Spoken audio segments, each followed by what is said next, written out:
Buenos días. Agradezco a la Cátedra de la Academia de Ingeniería y el Hábitat de Venezuela haberme invitado para dictar esta charla de estudios de ingeniería en el contexto de la cuarta revolución industrial o industria 4.0. Bueno, vista la- las tecnologías que se presentan día a día y que obviamente están haciendo cambios significativos en este ámbito económico, político, social y cultural. Vemos también que simultáneamente hay una digitalización y que va a exigir un nuevo talento humano que tenga mejores competencias para resolver problemas. Vamos a abordar este tema tratando primero qué es esa era digital, qué es esa sociedad del conocimiento hacia la cual vamos, qué talento humano se requiere ante la cuarta revolución industrial o industria 4.0. Y también vamos a hacer unos ejemplos de startup que permitirían, pues, utilizando algunas herramientas de inteligencia artificial, pues, hacer emprendimiento. Ese abordaje lo vamos a hacer de la siguiente manera. Primero, vamos a identificar esas tecnologías de la era digital. Vamos a ver cuáles de ellas son dominantes.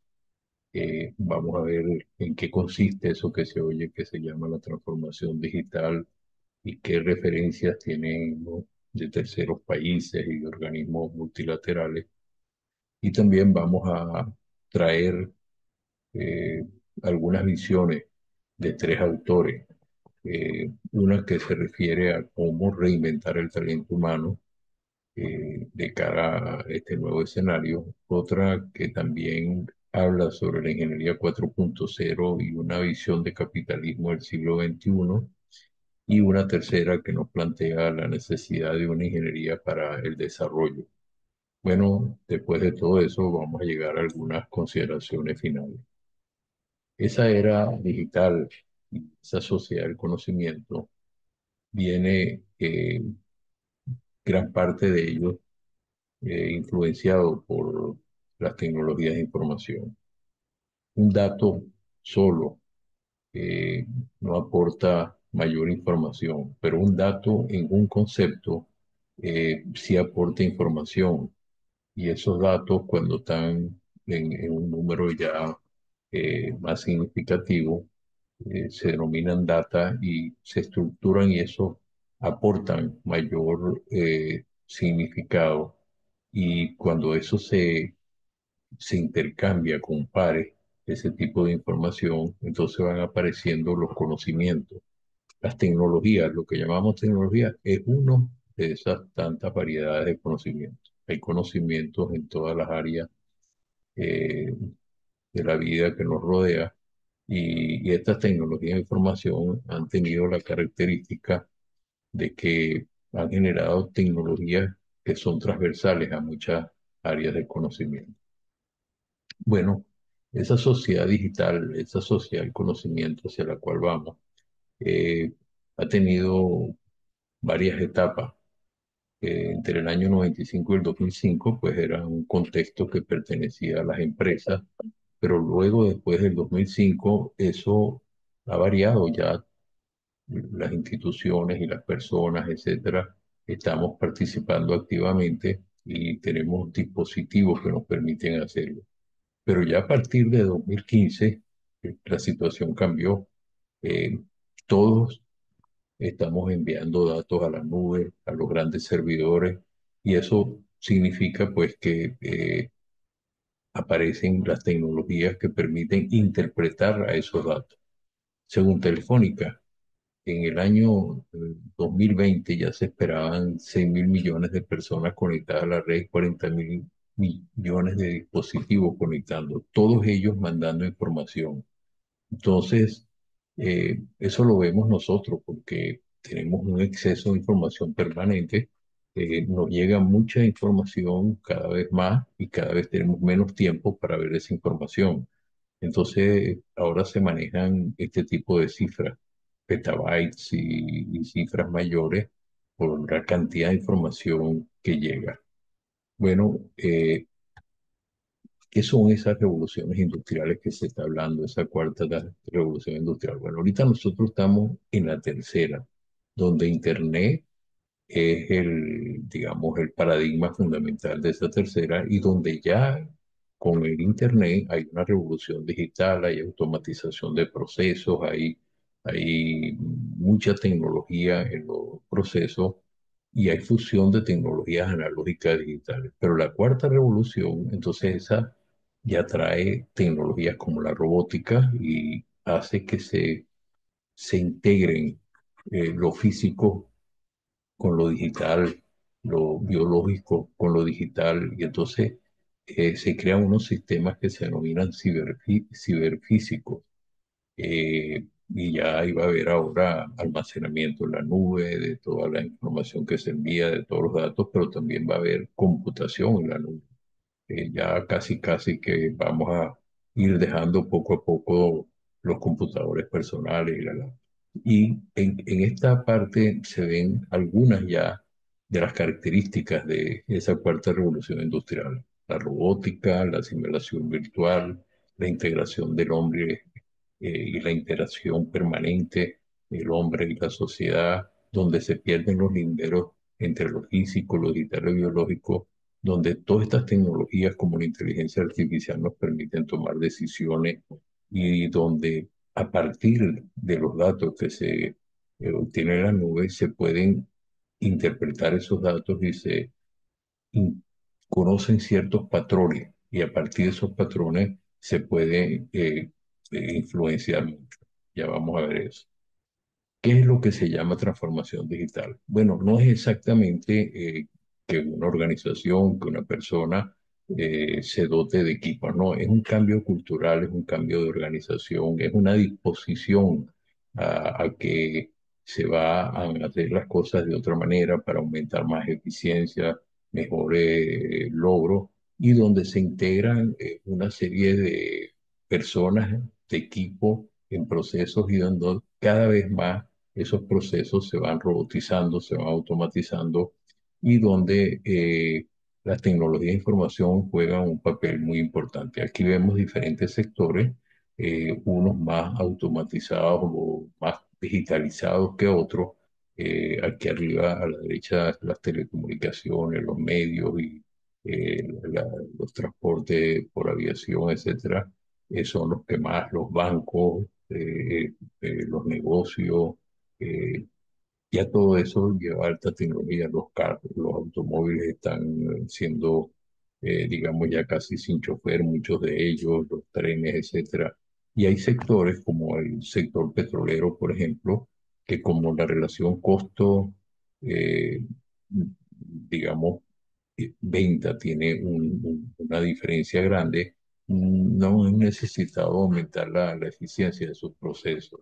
Y por eso vendrán ahora mejores tiempos donde habrá márgenes menores entre el valor de venta y el costo. Bueno, ¿por qué ocurre esa posibilidad de digitalizar? ¿Por qué ocurre la aparición de todas esas tecnologías disruptivas que transforman los procesos? Bueno, ocurre por una feliz coyuntura de que las telecomunicaciones ahora son capaces de transmitir mayor cantidad de información por unidad de tiempo.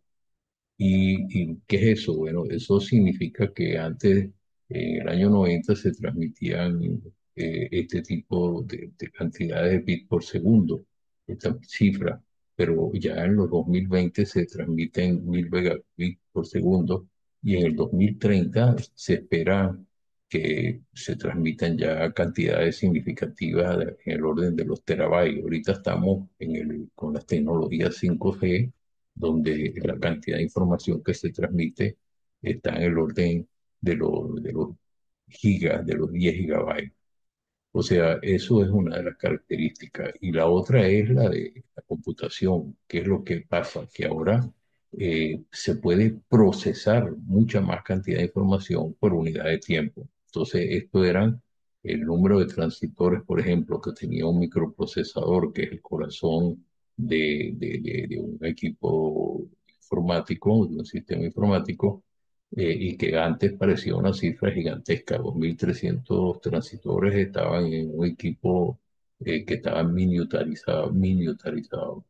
Pero ahora, hoy en día, en el 2022, Apple tenía una de 114.000 millones de transistores y en el 2030, dentro de 5 años, se esperan que ah, existan dispositivos microprocesadores de 1 millón de millones de transistores. O sea, cifra gigantesca van a tener ahora los circuitos. Entonces, esa coyuntura, telecomunicaciones que transmiten más información y procesadores, computadores que procesan más cantidad de información, es lo que permite la aparición de todas estas nuevas tecnologías. Aquí hay, por ejemplo, una comparativa de diferentes, digamos, fabricantes, Intel, Apple, etcétera.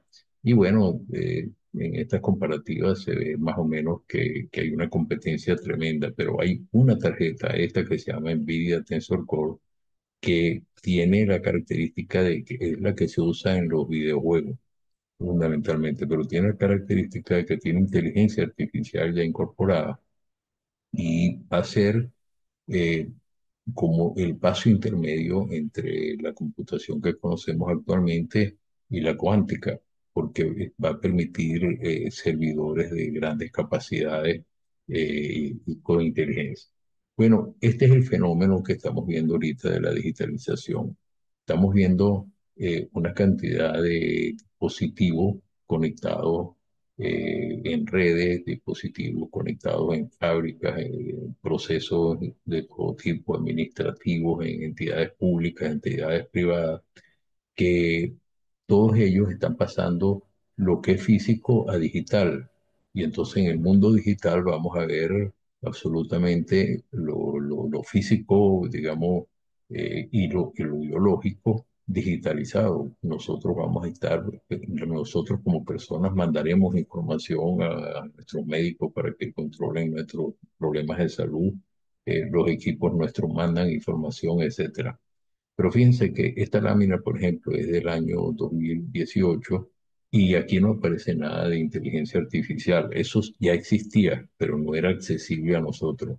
Eso mismo lo vamos a ver, por ejemplo, en esta lámina que está cargada de aplicaciones donde están estas tecnologías disruptivas que están conectadas, indicadas aquí a la izquierda. eh, eh, Todas ellas están en estos procesos que están en nuestra vida cotidiana ya sucediendo. Pero en esta lámina, que era del año 2013, tampoco aparece la inteligencia artificial. Existía, pero no era accesible a nosotros. Eh, Solamente la tenían las organizaciones que pagaban por ese tipo de herramientas y tal. Y, y bueno, pero ya por eso existían procesos robotizados, existían una serie de industrias que cada vez tenían menos trabajadores, etcétera.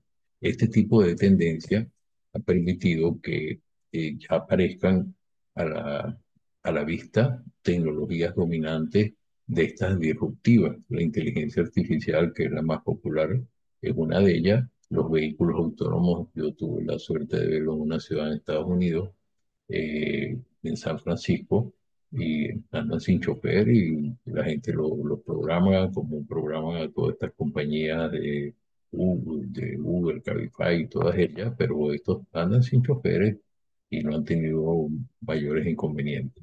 El Big Data mejora los procesos también para tomar decisiones, son tecnologías importantes para procesar datos, bases de datos que tengo, datos que estén en las nubes, el Internet de las cosas, es donde todo está conectado, como dijimos, enviando información a las nubes. Los robots, los robots se van a popularizar, ya los vemos en restaurantes, los vemos en procesos automatizados, etcétera, en producciones en línea.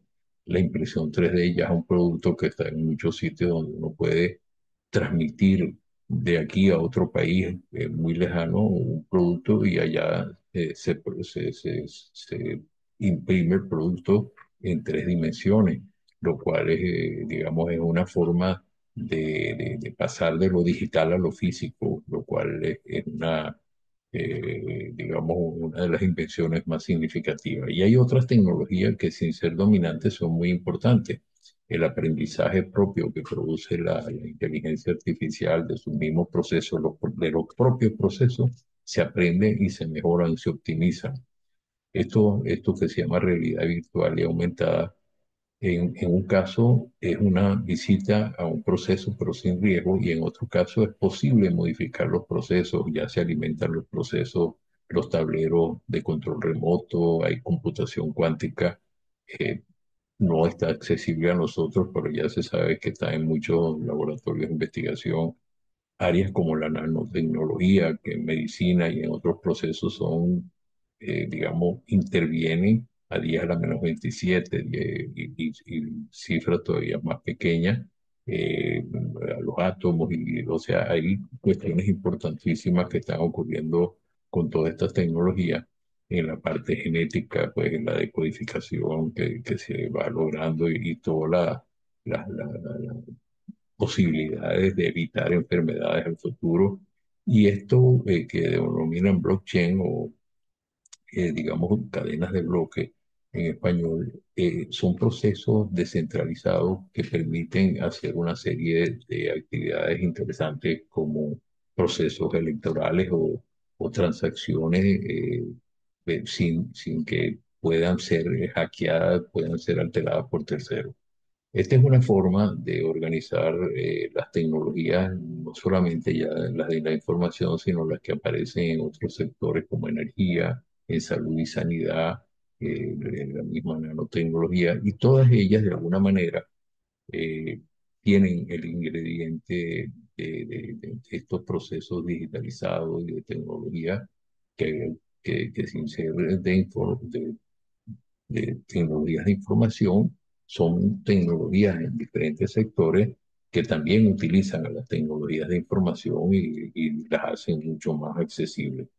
Bueno, estas tecnologías de información, las tecnologías disruptivas, se hacen muy relevantes y pueden traer aspectos como la ética y otros aspectos que hay que regular, que alguien tiene que poner orden para evitar que con ellas se hagan, digamos, ciertos productos inconvenientes para la sociedad. Bueno, esta lámina que está aquí es una lámina que da una idea de todo lo que ocurre en estos procesos digitalizados. Aquí se ve como cualquier dispositivo que esté conectado a la red es capaz de enviar datos a la nube y los envía a la nube directamente, donde aquí hay terceros que son capaces de conocer los patrones que tienen todos esos datos y obtener información. Por ejemplo, cuando Cambridge Analytica procesó esos datos, eso sirvió para influir en las elecciones de los Estados Unidos. ¿Se acuerdan? Ese informe fue famoso, pero también sirve para conocer procesos y mejorar procesos productivos, procesos administrativos de diferente orden. Y sirven para tomar decisiones finalmente.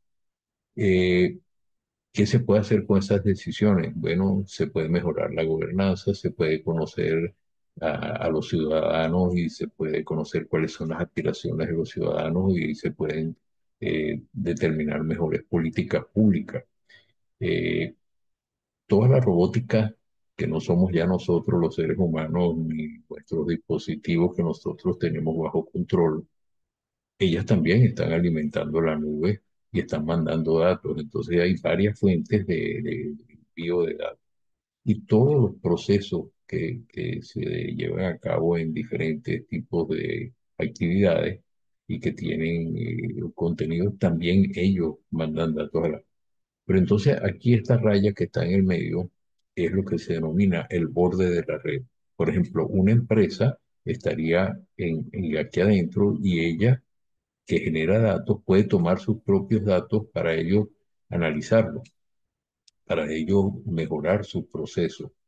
Pero también el gobierno, que ahora tiene plataformas con las cuales nosotros interactuamos, entonces los gobiernos en este borde de la red conocen a sus ciudadanos y al conocer a sus ciudadanos, pueden mejorar los servicios que prestan a los ciudadanos, pueden eh, hacer carreteras, pueden hacer hospitales, pueden hacer una serie de cosas que satisfacen las demandas de los ciudadanos.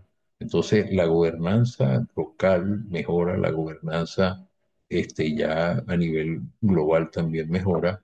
Y aquí, obviamente, en todo esto, esto ya es la red mundial de datos que controlan las gigantes tecnológicas a las cuales no tenemos acceso. Aquí abajo, en el borde de la red, sí podemos tener acceso como empresa, como gobierno, como alcaldía, como eh, nosotros personalmente, si tuviéramos cómo tener control de nuestros datos que generamos y aprender de esos datos para tomar mejores decisiones. Entonces, bueno, en algún momento tiene que haber gobernanza a nivel global, tiene que poner alguien orden, tiene que haber regulaciones, tiene que haber entes nacionales e internacionales que fijen políticas de regulaciones, porque ya esto es un proceso donde el que esté aquí arriba puede controlar y puede influenciar a los terceros. Bueno, todos esos procesos digitalizados derivan en modelos como este que está aquí, donde la tecnología influye en todo un proceso y todo esto sería lo que rodea a un determinado proceso en general. Los seres humanos están ahí más como observadores que como personas que ejecutan y que toman decisiones. Y, y bueno, se generan toda esta cantidad de situaciones donde está el proceso, ya sea industrial, ya sea administrativo, ya sea de cualquier naturaleza, que está conectado con el resto. Vamos a ver ahora cómo sería ese tipo de conexión.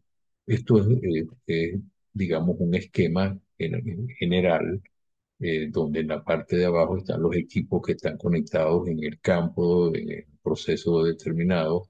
Sube esto y entonces van como capas de control aquí por ejemplo son controladores lógicos programables, los PLC que controlan las actividades que aquí se desarrollan.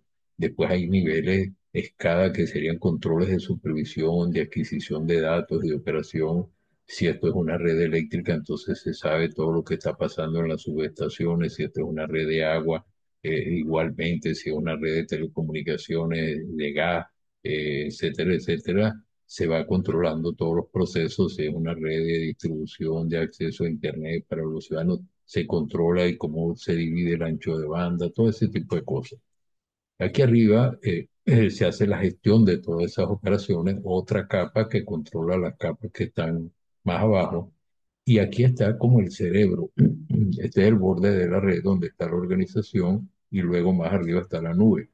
Entonces aquí hay aquí hay sistemas de planificación de recursos que se denominan ERP, que permiten eh, controlar a todos esos dispositivos, controlar, digamos, qué es lo que está pasando ahí, qué decisiones se deben tomar, pero sobre todo la logística de todos esos procesos. Esto mismo se repite ya, por ejemplo, aquí, este es un esquema donde esta red jerárquica que estábamos viendo aquí, estas son las diferentes capas. Aquí vemos, por ejemplo, las máquinas que están conectadas en una sala de máquinas con todos sus computadores y dispositivos. Aquí están esos sistemas escadas que toman datos y controlan. Y aquí hay sistemas de otra naturaleza, como lo ves, que son también dispositivos que permiten controlar y están los ERP que serían los de planificación que mencionamos antes. Pero todos ellos van generando datos aquí a la nube. ¿Y qué ocurre? Entonces ya pues, si esto es una empresa, si esto es una entidad administrativa, cualquier institución o corporación, ella está conectada con las personas a las cuales se deben, que son sus clientes, que son sus suplidores, que son los que controlan la calidad de los productos, que son incluso las entidades de gobierno que es un proceso. Si esto es un banco, a lo mejor la superintendencia de banco, la superintendencia de seguro, tiene que ver con ese proceso y está controlando lo que ahí pasa. Entonces, todos estos esquemas jerárquicos se se repiten en cualquier proceso. ¿Y qué ocurre aquí? Esto tiene que estar sumamente bien protegido, porque aquí esto está vulnerable y no puede entrar ningún hacker dentro de esta conexión donde hay consumidores, donde hay suplidores, donde hay toda una serie de proveedores conectados para que el proceso tenga, digamos, funcionamiento las 24 horas, o sea, 24 horas por 365 del año. Son procesos que no se detienen, entonces la gente tiene que estar haciendo guardias, trabajar de día, trabajar de noche, etcétera, etcétera. De manera pues que esto cuando vamos a nivel de una ciudad, esto sería una ciudad inteligente, bueno, aquí ocurre que cada una de estas cosas es uno de esos procesos jerárquicos y vemos que cualquiera de ellas, una oficina, los paneles solares, la energía, la distribución de agua,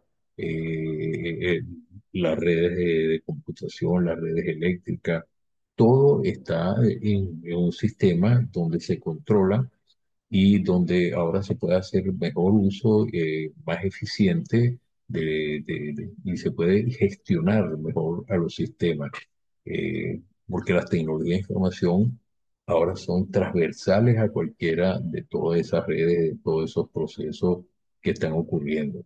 Si es industria, bueno, está dentro de la industria. Si es de distribución de servicios, etcétera, está ahí dentro de las propias casas. Hay una cantidad de actividades que también pueden controlar las casas, de encendido, controles de protección, de seguridad, etcétera, etcétera. De manera que vemos que todos ellos generando datos, todos ellos controlándose para mejorar su gestión, etcétera, etcétera. Igual ocurre si esto es una ciudad, el tráfico está controlado por sistemas que saben qué es lo que está pasando, cuáles son los flujos mayores, pero igual la seguridad. Ahora hay cámaras en todos los sitios y entonces las cámaras controlan a las personas, controlan las situaciones, saben lo que está pasando en todos los sitios. Y no solamente eso, las cámaras tienen reconocimiento facial, este individuo estaba aquí, pasó esto, entonces hay una cantidad de situaciones pues que ya vemos que las tecnologías de información y todo lo que hemos mencionado anteriormente, los dispositivos, ayudan a los procesos. Bueno, aquí se repite la misma situación jerárquica. Este es el caso de la industria petrolera. Aquí ahorita muchas de estas cosas se hacen con personas. El control de los pozos, el control de las válvulas, de los diferentes dispositivos de la red.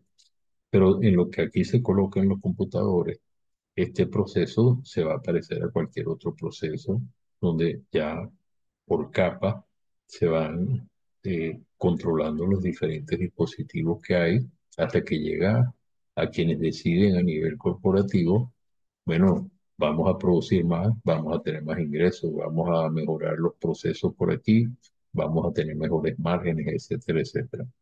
De manera que, por ejemplo, en el caso de Venezuela, donde está planteada pues la reconstrucción de muchos de estos sistemas porque han tenido accidentes, etcétera, etcétera. Bueno, entonces en su reconstrucción se va a tener que cambiar la tecnología que se venía usando y se van a hacer más eficientes todos los procesos para volver a lograr a tener los niveles de producción que se tenía anteriormente. Bueno, aquí traemos unos ejemplos de cómo la gente se está preparando digitalmente y qué países son ahorita como una referencia para nosotros. En el caso de Irlanda, este es un país de la Unión Europea eh, que tiene características como la siguiente. Se habla inglés, las personas, el 50% tiene menos de 35 años, el desempleo está en los órdenes razonables, tiene un crecimiento del Producto Interno Bruto sostenido y tienen 7 años siendo un lugar atractivo para las empresas gigantes, ya son las de vanguardia o las empresas, las gigantes tecnológicas. ¿Y por qué? Porque ellos han logrado eh, dotar al país de almacenes de datos, de servidores que permiten procesamiento remoto y eso ha traído como consecuencia que empresas líderes, digamos, en el área de tecnología, pero también empresas de vanguardia en cualquier otra área, eh, se instalan allá y eso le ha generado ingresos significativos. Incluso han colocado un cable submarino entre Irlanda y Francia y eso permite que eh, todas las personas que están en Europa puedan utilizar sus eh, centros de almacenaje y procesamiento remoto de datos. De manera pues que ¿y por qué funciona eso así? Bueno, porque además tienen acuerdos fiscales con los países, tienen atractivos fiscales y han atraído también a muchos recursos, mucho talento calificado.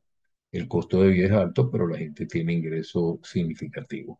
En Colombia, nuestro vecino, está ocurriendo algo similar. Hace unos años se decidió por un plan de telecomunicaciones, un plan de informática que se ha mantenido durante los últimos 4 gobiernos, incluyendo este, el actual, y llevan una agenda, digamos, donde se, se ha recuperado muchas de las instalaciones, se ha dotado de nuevas instalaciones de telecomunicaciones, la fibra óptica se está utilizando en muchos procesos, la conectividad con Internet ha mejorado hasta en zonas rurales, etcétera, etcétera, y hay logros significativos. Por ejemplo, 100.000 programadores en 2 años lograron, lo cual ha permitido que, digamos, la tecnología penetre sectores como la banca, como el gobierno, como la salud, como la justicia, como la educación. Y ellos, digamos, han tenido asesoría de instancias internacionales, de empresas líderes, etcétera, etcétera, y tienen como meta convertirse en el Silicon Valley, por decir así, de Latinoamérica. De manera pues que es un ejemplo muy importante porque incluso hasta tienen 5G pilotos como el Medellín que se está instalando y el mismo Bogotá. Entonces, para nosotros, Colombia va a ser, digamos, una referencia significativa porque, por ejemplo, después que tomaron la decisión de formar los 100.000 programadores, ahora le dieron a un año completo, digamos, prioridad al tema de la ciberseguridad, porque justamente esas vulnerabilidades que ocurren, como las que mencionamos en las nubes de los sistemas jerárquicos, eso hay que evitarlo. Esto de la eco naranja significa la promoción de la innovación, de la creatividad, de buscar emprendimientos que sean realmente exitosos por eso. Esto que está aquí es una serie de indicadores que se han establecido y que lo llevan empresas especializadas, entre ellas Cisco y otras, que permiten medir la preparación digital que tiene un determinado país. Eso se mide entre 0 y 20 puntos, pero por ejemplo aquí en el caso de Perú está en el orden de 12 puntos. Y bueno, tiene que mejorar seguramente. Y en el caso de Venezuela, con seguridad estamos un poco más bajo que estos índices. Y lo ideal es estar por encima de 14, 15, y algunos países ya tienen esa situación en Latinoamérica. Eso es una ventaja comparativa que tenemos que también desarrollar en nuestro país. Bueno, ¿qué hay en tecnologías? Bueno, esto que está aquí es una simple lista de tecnologías que están disponibles. Eh, Algunas de ellas son de acceso para las personas y otras para las empresas. Esto, digamos, el procesamiento natural del lenguaje es una de las cosas que es accesible para el individuo y son gratuitas y están en plataformas como Hip Hop y otras. Y otras de estas tecnologías son típicas de empresas, sistemas expertos, sistemas de aprendizaje, digamos, hay mucho de esto. El reconocimiento de voz es algo que venimos conociendo desde hace muchos años, las empresas y nos atiende pues un sistema automatizado y pasamos de una instancia a otra con una persona que no es una persona eh, no es un ser humano, sino es un computador que nos entiende. La robótica está penetrando y la minería de datos, digamos, es la parte más significativa, que es el analizar todos esos datos que se acumulan, ya sea en el borde de la nube o ya sea en la nube global. Esta inteligencia artificial tiene varios niveles. Aquí se ve un conjunto grande, que es el conjunto de la inteligencia artificial más accesible a nosotros, que hacen tareas típicas, pero que son específicas. Son inteligencias artificiales especializadas en determinados sectores. Hay inteligencias artificiales que saben jugar ajedrez, otras que saben jugar Go, otras que saben determinados procesos, pero no hay todavía una inteligencia artificial general. Esta inteligencia artificial específica es accesible para nosotros y por supuesto para las empresas. Ya este subconjunto que está aquí en amarillo son niveles de inteligencia artificial donde hay algoritmos que le permiten a la inteligencia artificial aprender de sí misma. Y cuando ya vamos al subconjunto rojo que está aquí adentro, el aprendizaje es automático, está mejor dotado porque tiene algoritmos eh, como las redes neuronales y otros que permiten aprender con mejores posibilidades los patrones de datos que se generan en el proceso. Entonces, esas redes neuronales no son exactamente como el cerebro humano, están inspirados, pero su estructura, por supuesto, es totalmente diferente y son como, digamos, códigos, programas que permiten hacer determinadas tareas, resolver problemas específicos de una forma sistematizada, pero no son necesariamente, no tienen la capacidad del cerebro humano todavía. Y como les digo, la inteligencia artificial no es de tipo general. La que se conoce o la que conocemos el común de los mortales son inteligencias artificiales específicas, capaces de hacer determinadas cosas dentro de una fábrica, simulan un proceso y solamente conocen de ese proceso y así sucesivamente.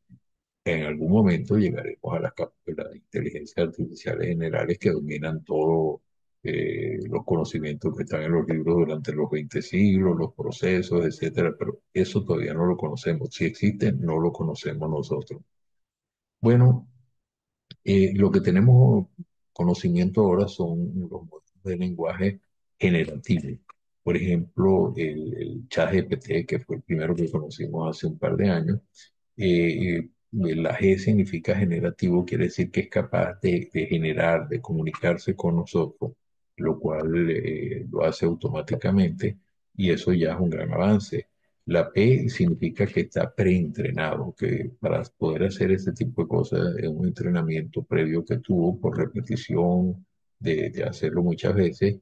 Y la T es una tecnología que se llama Transformer, que tiene la característica de razonar como un cerebro humano, pero lo hace de una manera totalmente diferente.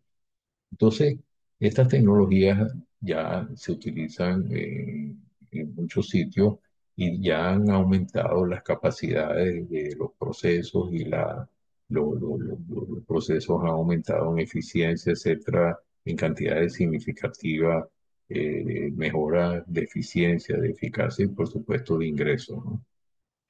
Esto da una idea aquí de este tipo de herramientas de inteligencia artificial que conocemos, como ChatGPT, Midjourney, Notion, y cada una de ellas tiene diferentes aplicaciones y ámbitos, ¿no? La inteligencia artificial es algo que viene desde el año 55 y todo esto que están aquí son etapas, etcétera, etcétera. Lo que nosotros llegamos a conocer en el 2022, en 2023, en noviembre de 2023, bueno, eso fue un hit para nosotros, pero ya existía accesible. Y ahí están, estas que están aquí a mano derecha, que por diferentes tipos de tareas permiten manejar imágenes, manejar video, crean una serie de imágenes. Por ejemplo, el chat GPT, uno le puede pedir, créame una imagen de algo y lo hace ya a esta altura, o sea, apenas a 2 años. Y lo hace Gemini, lo hace Copilot, lo hace cualquiera de ellas. Pero hay unos editores de video y de imágenes especializados que tienen mejores eh, características más desarrolladas. Bueno, aquí se clasifican todas esas herramientas de inteligencia artificial por el objeto fundamental, si los queremos para escritura, para video, para audio, para codificar. Por ejemplo, esta que está aquí, GitHub Copilot.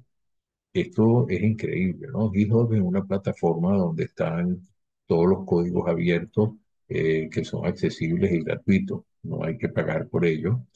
Y vamos a ver uno más adelante que fue muy interesante para muchas aplicaciones. Pero aquí en este GitHub Copilot que tiene que ver con Microsoft, aquí se consigue, hay uno que es gratuito y otro que son onerosos cuando ya son con Copilot y Microsoft, que simplemente se le dice con el lenguaje que estamos hablando ahorita nosotros, yo quiero un programa, yo quiero un código que haga esto, esto, esto, esto, y entonces el código viene escrito en Python o en el lenguaje que se le solicite, y ya el programador lo que tiene que hacer es verificar, probar que eso funciona efectivamente así. De manera que ya todas esas tecnologías están disponibles, son onerosas y realmente por cantidades muy bajas. Aquí las tecnologías se clasifican igualmente, pues si es para investigación, texto, video, imágenes, de voz, de 3D, etcétera, etcétera. Y todo esto que están aquí son, en el círculo este de la derecha, eh, bueno, especializadas cada una de ellas por este tipo de conceptos: video, productividad, escritura, diseño, mercadeo, etcétera, ¿no? De manera pues que ¿hacia dónde van las tecnologías? Esto que está aquí es del año 24, ¿no? Más allá del 2023, 24 y 25, pero ya si vamos a buscar cuáles son las tendencias en el 2025, esta lámina ya sería diferente. Pero vale la pena esta que está aquí, porque estos sistemas inmunitario digital, observabilidad aplicada, gestión de confianza, plataformas industriales en la nube y otra obtención de valor, las super apps, esto es algo a lo cual tenemos mucho acceso ya porque nos permiten hacer una serie de aplicaciones desde equipos móviles y computadoras, inteligencia artificial, el metaverso, que es una de las tecnologías más importantes ahorita porque va a manejar todos los espacios virtuales y muchas de las cosas que hoy en día tenemos que ir a un centro comercial. Por ejemplo, en el metaverso van a haber centros comerciales donde nosotros vamos a poder interactuar con un vendedor, etcétera, etcétera. Y en esos centros comerciales hay alguien que los organiza y va a vender parcelas, va a vender locales virtuales. Y ahí se van a hacer transacciones, uno visita el sitio y uno paga con su tarjeta de crédito virtualmente. O sea, estas cosas son realmente interesantes. Ahora, muchas de ellas catapultaron, por decir, eh, eh, aumentaron la velocidad de penetración en el mercado después de la pandemia. Eh, entonces, cuando vemos estas tecnologías que ya las utilizan empresas que son conocidas por nosotros, estos sistemas inmunitarios digital, bueno, nunca la habíamos oído o la habíamos oído poco, y resulta que hay empresas conocidas que utilizan lo mismo la observabilidad, lo mismo la confianza, el metaverso. Ya hay bancos como este que lo usan, empresas proveedoras, fabricantes, ¿no? Las plataformas digitales en la nube, bueno, ya la salud es un sistema que está todo en la nube, las historias médicas de cada uno de nosotros, los super apps, por ejemplo, estos son las financieras tecnológicas, Revolut y PayPal y todo ese tipo de servicios financieros que no están regulados por el sistema bancario que controla el gobierno. Entonces dan los mismos servicios y no tienen que mantener todo ese tipo digamos, de condiciones que se le exige a los bancos, que tienen que tener tanto porcentaje de su cartera de depósito de tal situación y eso no forma parte de la posibilidad de préstamo. Bueno, o sea, han aparecido negocios que permiten bancarización que no están regulados por el sistema bancario tradicional. Bueno, la inteligencia artificial adaptativa, digamos, para sistemas particulares y otras tecnologías. Entonces, bueno, eso da una idea de por dónde van las tendencias y que ya hay empresas conocidas que las utilizan y que no necesariamente son familiares para nosotros. ¿Cuál es el talento que se requiere en la digital en esa sociedad del conocimiento que escuchamos y que es tan importante, donde eh, se requiere un talento particular? O sea, no todos vamos a formar parte de la sociedad del conocimiento si no estamos debidamente preparados. Bueno, aquí hay varios autores que nos van a explicar a nosotros, por ejemplo, el autor Alder Camp, que es de la Universidad de Delhi. Él nos dice lo siguiente: eh, Industria 4.0, eh, digamos que esto aplica para ese autor y para cualquier otro autor, tiene estas características fundamentales. Es una producción ininterrumpida, 24 por 365 días del año. Es flexible porque se puede programar todo lo que está allá adentro, su tiempo, los procesos. Se recorta considerablemente una serie de situaciones que antes ocurrían cuando no estaban automatizadas. Aumenta la competitividad de las empresas y por supuesto los niveles de calidad de los productos porque hay menos participación de, de personas y todas las cosas ahora se van a hacer igual con las mismas características y cuando lo hacen las personas, uno lo hace de una manera, el otro lo hace de la otra manera. Bueno, aquí están los objetivos educativos, esto es lo que plantea el autor Kant. Aquí a la izquierda están los objetivos educativos actuales. Pensamos de manera monodisciplinaria, vamos hacia el reduccionismo, tenemos capacidad de análisis, pero no vamos a la síntesis. Cuando hacemos reduccionismo no integramos y cuando trabajamos monodisciplinario no trabajamos en equipo con personas de otras disciplinas, no interactuamos con ellos, etcétera.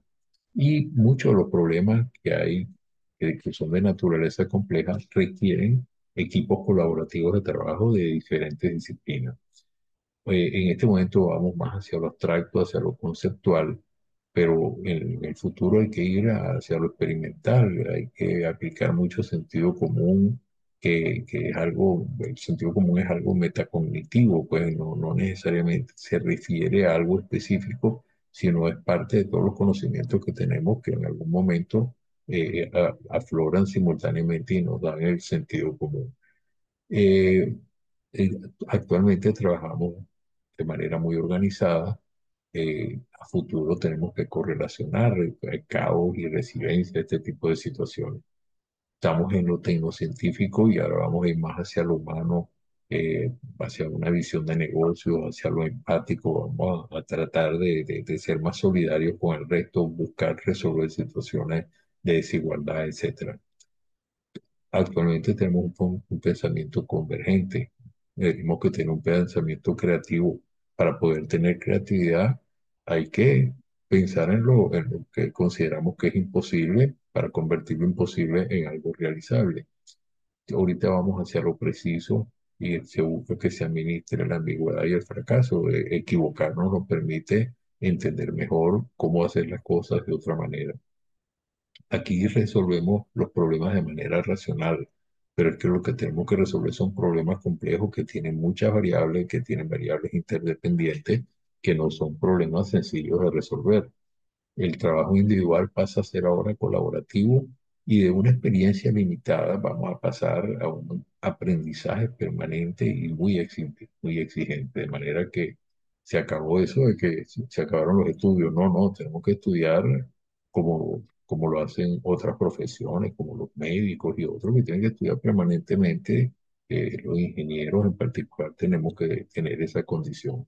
Este señor K, pues, entonces hace toda una propuesta concreta de pasar hacia lo multidisciplinario, hacia lo interdisciplinario, hacia esos trabajos colaborativos, donde ya nosotros no podemos ser el único que que sabe todo, la única persona que sabe todo, sino que tenemos que acostumbrarnos a trabajar con especialistas. Y hay terceros que refieren estas mismas cosas que plantea el profesor Camp. Por cierto, el libro de este profesor Camp se consigue en internet sin ningún problema. Klaus Schwab es otro de los autores, este es el fundador del Foro de Davos, y plantea ir hacia lo pluridisciplinario y transdisciplinario, y plantea pues que se debe trabajar en equipo y que hoy en día la sociedad del conocimiento nos obliga a muchas cosas y plantea algo bien interesante que es eh, los stakeholders que vamos a hablar ahora después. El señor Camp, aquí tiene, este es el índice del libro que se consigue, está aquí la cita. Bueno, estos son los problemas que, uno de los problemas denominados como complejos. Esto es interesante porque cualquiera de todos los problemas que están aquí identificados eh, tienen la característica de que la tecnología de información forman parte de la solución de esos problemas complejos. Entonces, eso quiere decir que en la reingeniería personal que tengamos que hacer en mejorar nuestro talento, la tecnología de información forma parte de las cosas que tenemos nosotros que aprender. Eh, Antes, el profesor llenaba esto de el pizarrón, no interactuaba con nosotros. Ahora no, ahora se exige que tenga capacidades computacionales, que nos exige aprendizaje permanente, conocimiento científico, comprensión tecnológica, tengamos capacidad de análisis, capacidad de pensar, etcétera. Y a los egresados se les exige que tengan una visión más holística de todo lo que está pasando, tanto en lo social, económico, político, que estemos preparados para conocer, digamos, situaciones de mayor complejidad. Aquí hay autores, por ejemplo, que definen que esta cuarta revolución industrial nos va a obligar a ver la cosa de una manera mucho más holística, donde la globalización, la digitalización, la horizontalización económica, la mezcla de cultura, el mercado globalizado, todo eso va a ser parte de lo cotidiano y donde un emprendimiento, una empresa, tiene que tener esas capacidades para competir a ese nivel. Este autor ya plantea los stakeholders y los nuevos emprendimientos. Él dice que se tiene que ir hacia un futuro donde la desigualdad forme parte de la solución.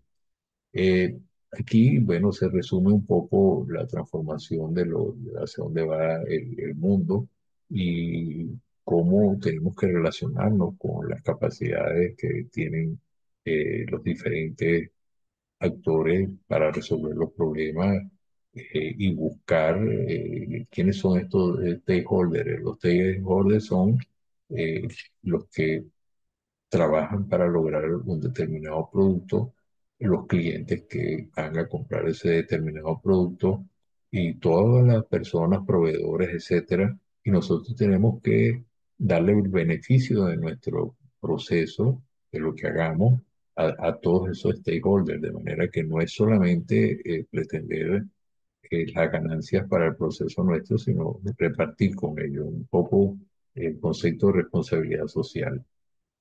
Bueno, en categorías asociadas con la tecnología de información, bueno, el conocimiento de lo tecnológico, lo empresarial, la ética de todas estas tecnologías nos obligan a utilizarlas para beneficio y no para hacer daño a terceros. Hay una serie de herramientas como los TensorFlow, los Keras, PyTorch, ese tipo de cosas que tienen que ver con las nuevas tecnologías, pero por supuesto esto es para los especialistas. Un emprendedor no tiene por qué tener detalle de todo esto, sino buscarse justamente a los técnicos. Y bueno, que los procesos tienen que ser y los modelos de negocio tienen que ser realmente innovadores. Vamos a ver más adelante algo de eso. Se nos ocurrió mezclar al profesor Camp con el señor Schaap. y ver las ideas de ambos en qué consiste. Esto, fíjense, los dibujos que este señor Kahn, el profesor Kahn presenta y de todas las interrelaciones de los diferentes procesos y actores de los procesos y cómo hay que pensar ahora en esos nuevos escenarios que son mucho más inciertos, mucho más difíciles de interactuar. Bueno, cuando mezclamos a los dos autores nos resultan cosas como esta, la coincidencia en lo multidisciplinario, la colaboración que tiene que haber, digamos, para trabajar y una startup que es un emprendimiento que usa la tecnología de una manera escalable, o sea que a la medida que el emprendimiento vaya creciendo, siempre esté utilizando tecnología, son escalables en tecnología. Bueno, y que la convergencia tecnológica va a hacer que todos los procesos estén influenciados por la tecnología, ¿ve? Se estima que la influencia de la tecnología es de tal magnitud que en pocos años desaparecen todos los empleos tradicionales y hay que prepararse para las nuevas posibilidades de empleo y prepararse para emprendimientos de otra naturaleza. ¿Cómo se reinventa la formación del ingeniero? Bueno, actualmente un ingeniero está formado con este tipo de características que hemos definido aquí. Bueno, el número de años, el número de asignatura, tomamos los libros de otros países, de Estados Unidos, en el caso de Venezuela, más que de Europa o que de los países del lejano oriente, hacemos pasantía, y bueno, hay una prosecución, digamos, el resultado pues de las cohortes que van entrando, determinación del plan de estudio y bueno, en general hay buena formación, pero hay cosas que se pueden mejorar, por supuesto. El mercado no necesariamente aprecia que nosotros estamos formados para ser competitivos y útiles en las empresas, tienen que reeducarnos, tienen que identificarnos con los procesos de cada empresa. Y bueno, y muchas de las cosas requieren que mejoremos nuestras capacidades, etcétera. Todo esto nos obliga a pensar cómo nos vamos a reinventar en esa era digital. Bueno, tenemos que trabajar de una forma diferente aquí, colaborativo, tenemos que buscar la solución a los problemas trabajando en conjunto. Los estudiantes no se aburren, los estudiantes tienen la capacidad de investigar, de dudar de todo, de buscarle solución al asunto. Somos innovadores, o sea, innovadores quiere decir que vamos a hacer algo diferente, pero con mucho más objetivos de logro, de economía y de calidad. Y bueno, las ideas innovadoras son las que van transformando los productos y los procesos. Y todas estas ideas de las startups que sean escalables utilizando tecnología permanentemente, porque de no usar la tecnología, hay otro que va a ser más competitivo que nosotros. Bueno, ¿cómo se forma ahora un ingeniero y cómo debemos formarlo o hacerlo? Bueno, este es todo un tema. Actualmente, por ejemplo, el ingeniero se forma en 5 años, pero vamos a pasar a 4 años, y después se requiere una especialización para que seamos, y cómo se logra hacer eso en menos tiempo y qué asignaturas hay que cambiar o qué parte del proceso tiene que ser más interactivo con el mercado. Todo eso forma parte de lo que es una tarea ahora de formar un ingeniero especialista en la era digital, un ingeniero que va hacia la sociedad del conocimiento, donde las exigencias del mercado son diferentes. El profesor Callao eh, nos trae una reflexión importante, que es qué diferencia hay entre educación superior e instrucción superior. Él plantea que la educación superior es el proceso, digamos, más importante, pero que tenemos que hacer uso de una instrucción superior que no es solamente enseñar, sino enseñar a un individuo para que esté acorde con el contexto que tenga esa capacidad de pensamiento crítico, que pueda aprender solo y y que tenga, digamos, la habilidad, que no es solamente adquirir conocimiento, sino es que es ayudar a todas las actividades que están en su entorno. Entonces, esa instrucción superior es un medio, pero la educación superior es de desarrollar a la persona en su totalidad. O sea, no es que nosotros nos graduamos y vamos a hacer uso de eso, pero no le vamos a dar beneficio a los demás. Entonces, pensar siempre en cómo eh, actuar como profesional, etcétera, etcétera, es una de las cuestiones más importantes, pero tiene que ser un profesional con esa capacidad de pensamiento crítica, esa capacidad de cuestionar todo, de desarrollar habilidades, de poder mejorar los procesos y las cuestiones en que se involucra. Bueno, es una persona con unas capacidades más amplias, en el sentido de que va a alcanzar su objetivo de una forma más eficaz y más eficiente. Todo ello obliga a que los procesos educativos van a estar más conectados con la realidad del mercado, y van a estar, digamos, más vinculados con las necesidades que tienen los consumidores finales, que son realmente, porque una parte es lo que una empresa hace y otra parte es lo que el consumidor necesita como tal.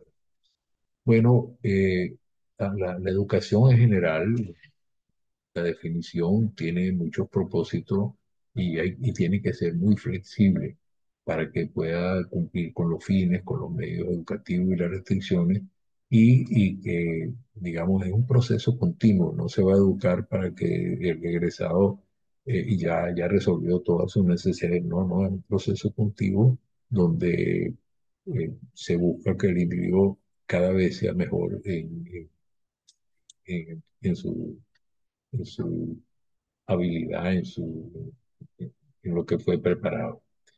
Bueno, aquí da unas definiciones de lo que es ingeniería y de lo que se pretende, y al final es que se deben graduar individuos que no terminen como desempleados, se deben graduar individuos que tengan esa capacidad de ser creativos, de ser innovadores y que sean emprendedores y que se haga algo como lo que se denomina ingeniería para el desarrollo, o sea que busque soluciones a los problemas que hay en el entorno. En Venezuela sobran problemas, digamos, que tenemos que resolver. Y bueno, y él plantea, por ejemplo, lo que llaman ingeniería de reverso, que es lo que hacían los japoneses, que imitan pero mejoran en la tecnología y que no necesariamente es original, sino es lograr soluciones efectivas a los problemas. Y eso es lo que necesitamos en Venezuela. Necesitamos formar ingenieros que sean capaces de crear y producir soluciones efectivas y que no tengamos problemas, como lo hacen los brasileros y los mismos japoneses, de copiar y de mejorar los productos y los procesos.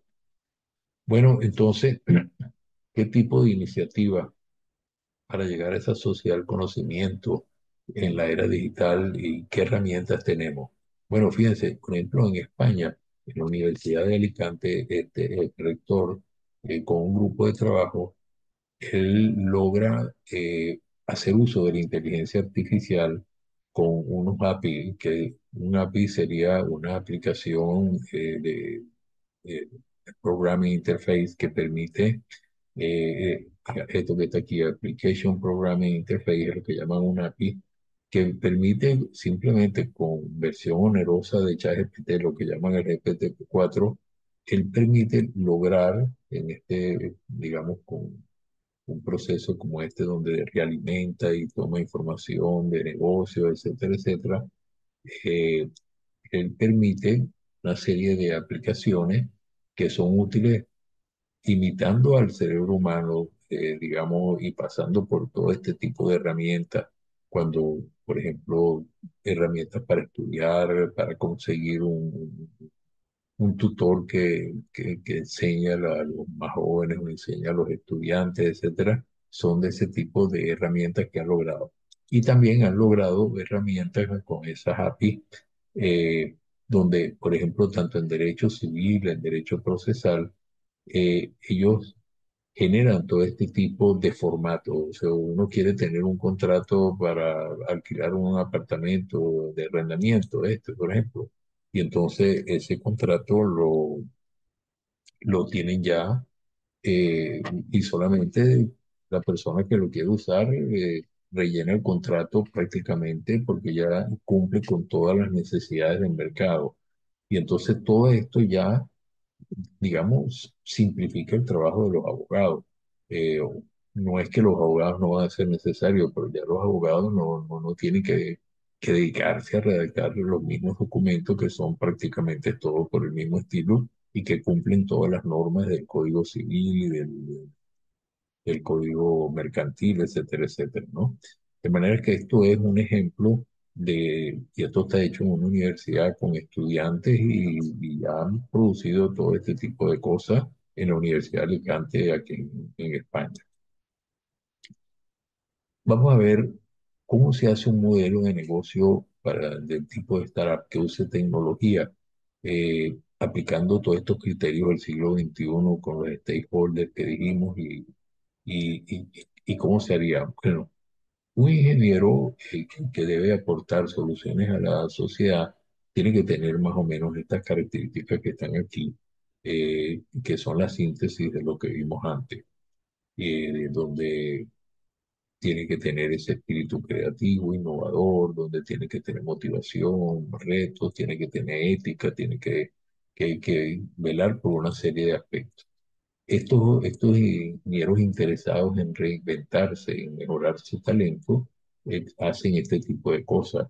Bueno, entienden de qué se trata la sociedad del conocimiento, de qué es la revolución industrial, qué significa innovar, qué significa tener capacidades que puedan ayudar a todas las tareas de estos sectores. Por ejemplo, si es agricultura, en agricultura de precisión se ha controlado todo un proceso de agricultura donde el riego está controlado, donde la humedad está controlada, la temperatura, todas las cosas están controladas, entonces pero eso requiere un individuo especializado que ayude al agricultor y que monte todo eso en un proceso automatizado.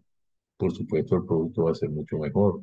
En educación, en salud, en política, en finanzas, en cualquier cosa se necesita personas que estén preparadas para hacer uso de las tecnologías dominantes y prepararse en ese sentido, que tienen la capacidad crítica, que sea un agente de cambio, un líder, que sea una persona que además respete todos los marcos regulatorios, digamos, que están previstos socialmente. Bueno, entonces hay que estar convencido de que todas estas tecnologías son para el bien y no para el mal y que deben usarse con la ética profesional y que todo lo que se haga pues debe estar hecho conforme a lo previsto. Hay, por ejemplo, situaciones como esta donde ya hay centros de innovación y hubs que se llama para que las personas intercambien con sus pares ideas y puedan hacer uso de todas estas tecnologías de la mejor manera. Por ejemplo, la ciberseguridad es uno de los aspectos, como ya mencionamos, más importantes, pero aquí hay un tutor que se ve aquí un pequeño robot que ya es el que interactúa con los niñitos en los colegios. Ya esto existe, ya que está, por ejemplo, el Khan Academy y otras academias, que ya esto está al alcance de todos los niños. De manera que estas son cosas que están pasando. Hubo, por ejemplo, una, una encuesta que se hizo a una reunión de empresarios, que había 2.500 empresarios, si esto es algo aceptable que un niño aprenda con un robot. Y bueno, habían opiniones, pero eso ya está ocurriendo. Bueno, vamos a ver un modelo de negocio con inteligencia artificial. Bueno, queremos diseñar una empresa que sea escalable usando tecnología y vamos a utilizar el método de este profesor que se llama Ash Maurya. Bauerilla, bueno, que tiene un modelo que se llama el de Lian Canvas. Algunos de ustedes seguramente lo conocen y si no, esto está, hay un libro, digamos que tiene esto, pero ya vamos a ver en qué consiste. Y vamos a hacer un plan de negocio y un modelo de negocio utilizando una herramienta de inteligencia artificial como ChatGPT. Esta es la plantilla del modelo de negocio. Entonces aquí están cuál es el problema, cuál es la solución que se espera, cuáles son las métricas, los indicadores típicos, cuál es la proposición de negocio, qué canales se van a utilizar, cuál es el segmento del cliente a atacar, qué ventajas tiene el negocio y cuál es la estructura de costos del negocio y cuál es el flujo de ingresos.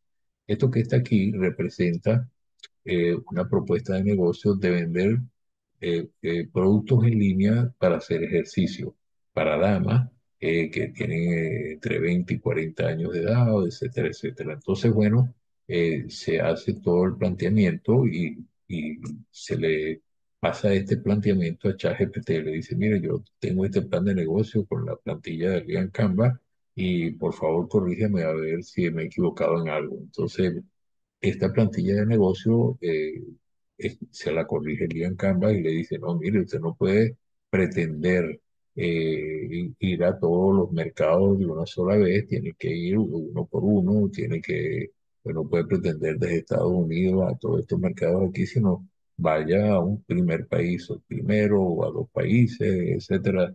O no puede vender todos los productos, o no puede utilizar todos los canales de venta, tiene que y tiene que organizar la cosa de otra manera. Entonces, todo eso y aquí está la lista de productos que se pretendía vender, ¿ves?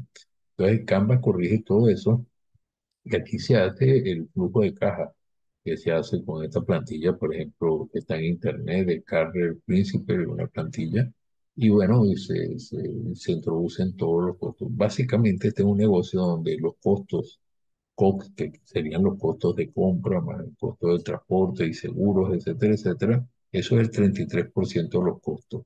Y los gastos de venta, que es el mercadeo y toda la parte de llevarle al cliente el producto, es el otro 33%. Y el margen de ganancia es la diferencia, o sea que sería otro 33% aproximadamente. Esta alternativa en 5 años, planteado el negocio de 2024-2028, tiene estos ingresos manejando pues volúmenes razonables, pues con un crecimiento. Pero esto no reparte los posibles dividendos, que serían el 33% de ganancia bruta antes del impuesto, no lo reparte con los stakeholders, que serían sus clientes, la comunidad donde vive, los proveedores, etcétera, etcétera, sino que la persona pretende quedarse con todo eso.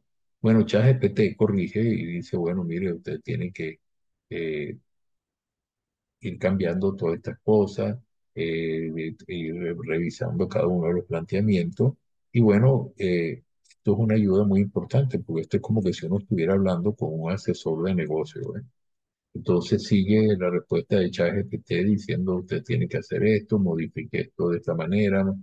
Las ventajas son las siguientes, el flujo de caja debe hacer lo siguiente, y todo esto se hizo en tres, cuatro vueltas interactuando con ChatGPT y se corrigió todo el planteamiento de la plantilla del Lian Canva. Entonces ahora se decidió darle un 12% de responsabilidad social, o sea, a los stakeholders, y entonces eso baja la ganancia bruta que antes estaba en este orden de 45%, ahora baja a 32%. ¿Ves? La ganancia, toda la utilidad que estaba dando el negocio se baja en un 12% para repartir eso con las personas que son los stakeholders, los clientes, las comunidades. ¿Cómo se haría eso? Bueno, por ejemplo, con las comunidades se enseña a la gente a programar gratis, se les enseña a usar los computadores, eh, por decir, pero muchas otras cosas se pueden hacer, ¿no? Con los clientes y la sociedad.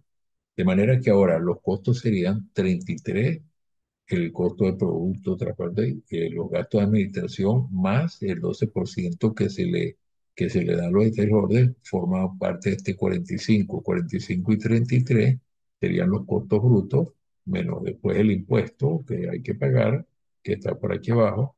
Entonces, aquí las ganancias están en 122 y antes la misma ganancia que tenía el negocio en el primer flujo de caja estaban aquí en 206, ¿ves? Entonces disminuyen como 70, 80 mil dólares por la repartición con el stakeholder. Entonces eso da una idea de, de cómo un negocio se debe plantear con ese modelo de capitalismo del siglo XXI, que hay que tener responsabilidad social.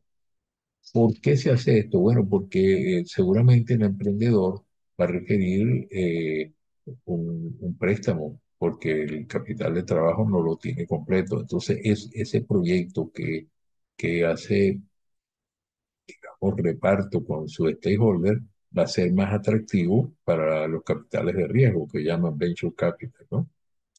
De manera que esto es un poco con el segundo prompt que se le hace a ChatGPT, se coloca todas estas modificaciones que se ha hecho en el proyecto y el proyecto en dos, tres, cuatro vueltas se va revisando permanentemente y llega un momento que la responsabilidad empresarial y todo eso, pues ya el mismo ChatGPT le dice, usted ha modificado el proyecto, su proyecto ahorita es un proyecto bastante interesante para el mercado y buena suerte con su emprendimiento.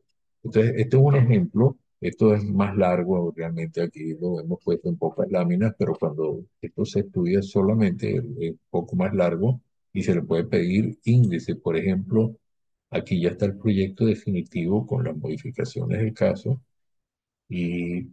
Y este es cómo se hace el mercadeo de ese proyecto. Aquí, por ejemplo, está hecho con Facebook. Esta es una app que se le da a Facebook, donde básicamente se le dice, yo quiero llegar a este segmento de clientes que están ubicados en estos países y no en otros países diferentes. Y quiero que sean personas que están entre 20 y 40 años y Facebook tiene de todos sus clientes, sabe cuáles son los que están entre 20 y 40 años en ese sitio.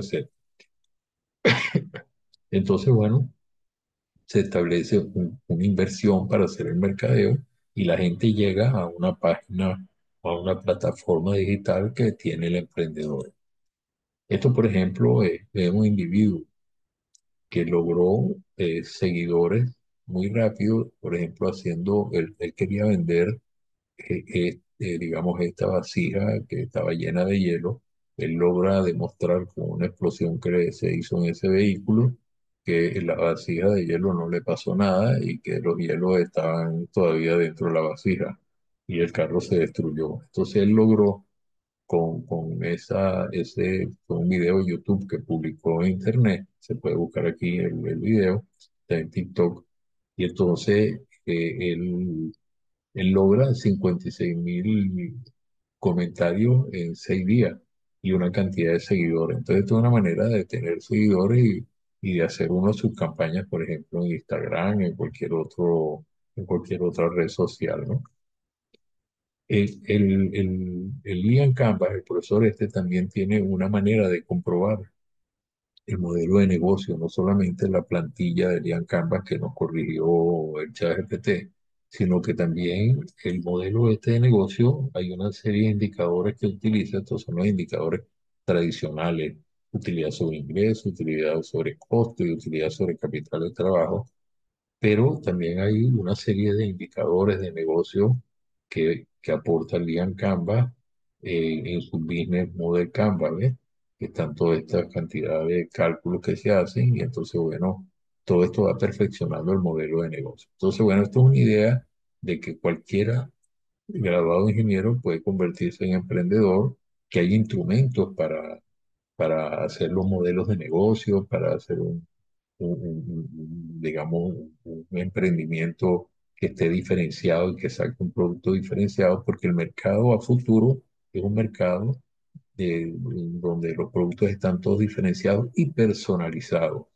Eso es lo más importante del mercado a futuro. Bueno, dentro de todo esto, ¿qué ocurre?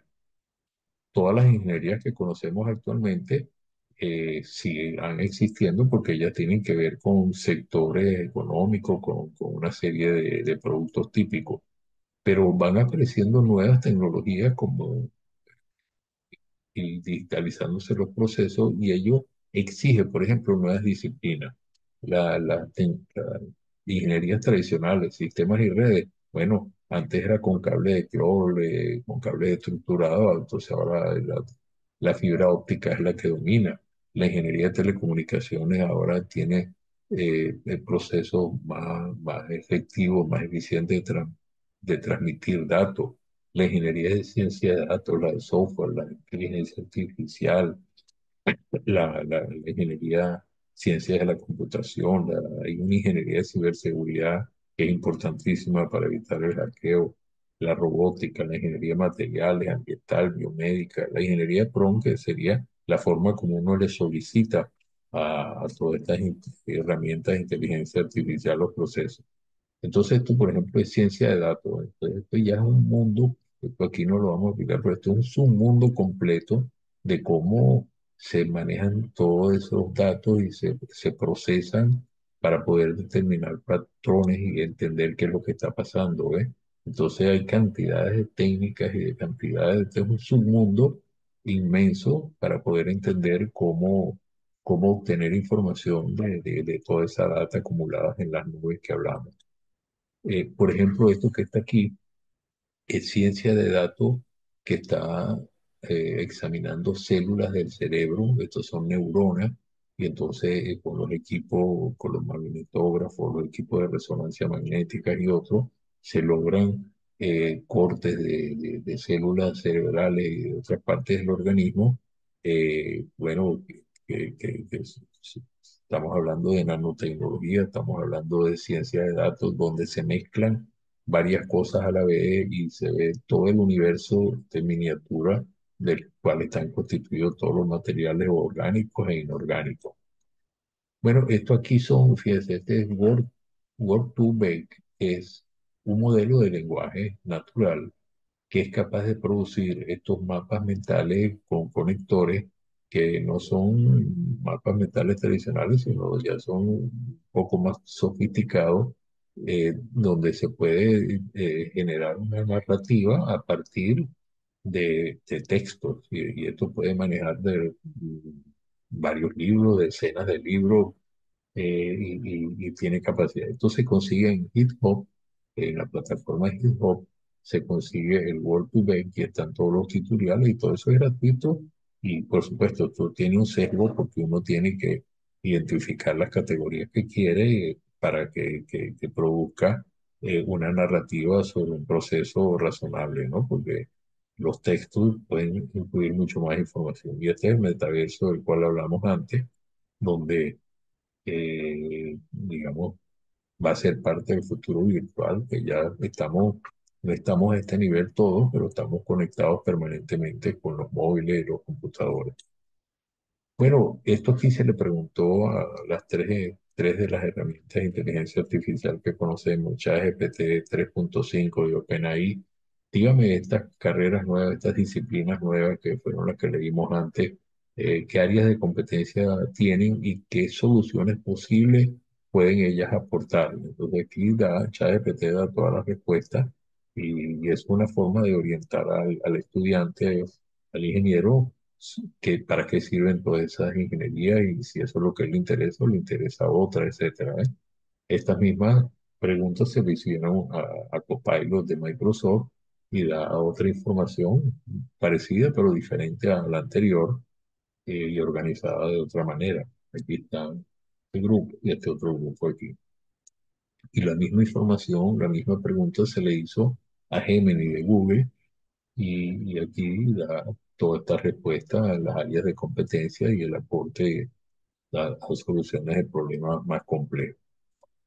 Bueno, vamos a las reflexiones y consideraciones finales. ¿Cuál es la situación en este momento de Venezuela? Bueno, nosotros tenemos un dilema de que estamos dependiendo del petróleo y no tenemos un desarrollo de economía diversificada. Esa sociedad del conocimiento es el modelo que se aconseja, pero tenemos que hacer qué hay que hacer para que eso se pueda materializar.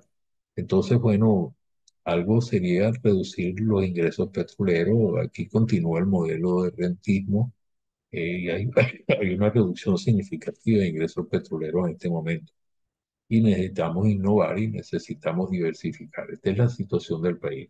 Ahora vamos a ver de cara a la tercera revolución industrial y a la cuarta revolución industrial que hemos hablado anteriormente, ¿qué hay que hacer para llegar a la sociedad del conocimiento en ese contexto?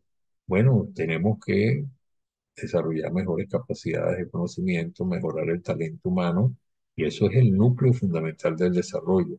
Y el resultado que obtendríamos sería que se impulsa la innovación, mejoraría la calidad de vida y reduciríamos la pobreza porque estaríamos todos más capacitados para enfrentar los problemas, para generar nuevos productos, nuevos servicios, para hacer muchas cosas en nuestra sociedad.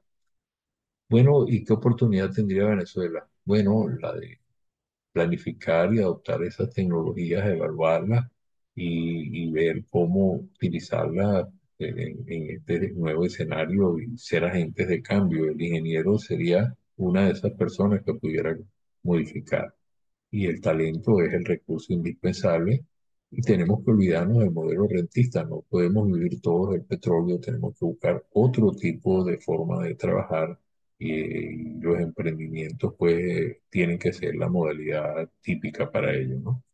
Y ir a esa sociedad del conocimiento donde lo que prevalece es el conocimiento más que ninguna otra característica.